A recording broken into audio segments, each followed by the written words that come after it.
படியில் முடிஞ்ச காவியந்தான்.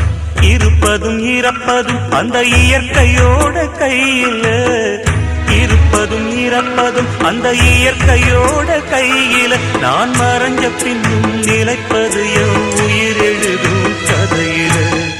சந்திரனே சூரியனே நட்சத்திர நாயகனே, சந்திரனே சூரியனே நட்சத்திர